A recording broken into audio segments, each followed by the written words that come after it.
And then I went and I took it to a close friend of mine who is Frank Symes, musical director of The Who, and Roger Daltrey, former musical director of The Who, and now he's the musical director for Roger Daltrey. And I asked him to if he could please help me on the track. So we did, and we recorded at his studio the vocals, and then he mixed it and cleaned up the track, and we did my vocals there on it on a 1950s AKG mic. Wow. Yeah, and so it sounds really, crisp, and I was like, oh my gosh, I love this mic, and put that together, then send it off to be mastered. And then Frank Symes also is playing the guitar solo on this track. Okay. So Mhm. now the documentary Birth of Soul, do you know the context of where the song is in the documentary and what the documentary is about? I mean, it's a tremendous opportunity for you to be able to put your stamp on this documentary Birth of Soul. Yeah, I stamped it up. Yeah, it's going to be about basically what the title says, the birth of soul music. And there's lots of different footage and things from over the years. George is from Memphis, and so he'll be putting a compilation of various footage, old footage together from these artists that came through Memphis. And then also there is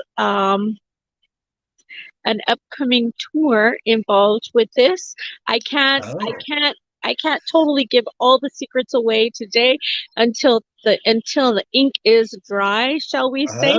Ah, But OMG, OMG, yeah. excellent. Some cool things are in the works for this tour, and well-known artists that are historical and icons that everybody knows and loves. And then I will be added into the mix with this tour with these iconic artists.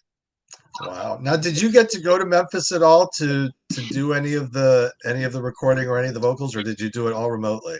I did it all remotely and then sent it on in, as we say in the industry, flew it on in. And I have to admit, when Boo Mitchell sent me the track via WeTransfer, Right. and he's won numerous Grammys for Silk Sonic and Bruno Mars, Cedric Burnside, Kingfish.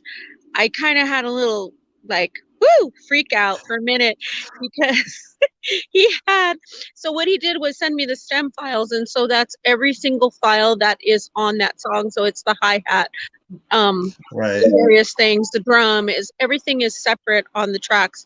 And so then they send it to me and Frank and I, and then Frank wound up putting some of the horns on there that he uses for um the Who and Roger. So okay, so was it difficult to? I mean, because the energy on that, we're going to hear the song after we're done Mhm. as we go out. But the energy, was it hard to get the energy just by listening to it in a studio as opposed to having the band actually there playing with you in the studio? No, no, no. There's two separate muscles that us recording artists use. There's a different muscle that you use when you're in the studio bringing a song to life, and a different type of energy live. But the main goal is to make the song in the studio sound like it's live. So Right, that's you have the to be able to ultimate bring that goal. energy. That's the ultimate goal. And I prayed and I meditated over this song that I would bring the right spirit to the song, because I just felt that this song could be used as a great bridge in providing unity amongst us humans. Well, music always does, and certainly the birth of soul has brought Definitely. people together without a Mhm. doubt. Now, were you also recently in Chicago singing, and did that have anything to do with this? No, there were two separate entities. I actually recorded the Birth of Soul music prior to going to Chicago. Okay. However, there's a lot of variety. I keep changing there's a lot of variety of music within my wheelhouse. I was trained by Maureen Bailey. Her name was Mo, a- and she was the vocal vocal coach for many of the musicians at Motown.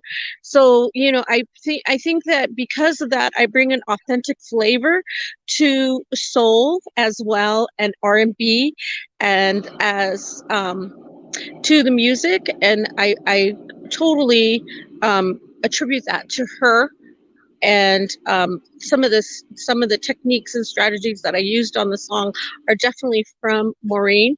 But in Chicago, going back to Chicago, I used a fabulous band in Chicago, which was Otis Clay's band, Okay. and it doesn't get more authentic soul wise than that. Right. In Chicago, I wound up playing the Chicago Blues Festival, the Epiphany Center, and I was everywhere. I was flying by the seat of my pants. And I believe it. and a club that is super down and old school in the south side of Chicago called the Odyssey. And I had Joe Pratt on bass, which is one of the originals from Otis Clay's son on drums, and then the preacher keyboard player, B3 keyboard player. He played with Coco Taylor for 15 years. So Wow. these were, what a blessing to be able to play with some real deal players. And then the band, the Ooey band, is the band that is playing on the track of the Birth of Soul music. And they are greasy and funky, and people that I've sent this track to, they say, "Oh my gosh, I played it like over and over. I can't stop dancing." So now is that the band that is on the song, is that the band that's going to be touring as well? you know, they're still in. I'm not quite sure about that. Because the tour's possibly going to be in the UK, so Mm. that's a little thing that and they're talking about Detroit and all kinds of places. So those are all the things that are in the works right now. And Fun. as things come together, more things will be revealed. Okay. Okay, well, on that note, we're gonna go out with the song Birth of Soul from the upcoming documentary. All right. Bridget, thank you for taking the time to come on the Oh, thank show. you. It's great seeing your face. Good to see you too. All I right. miss you. Bye. Bye.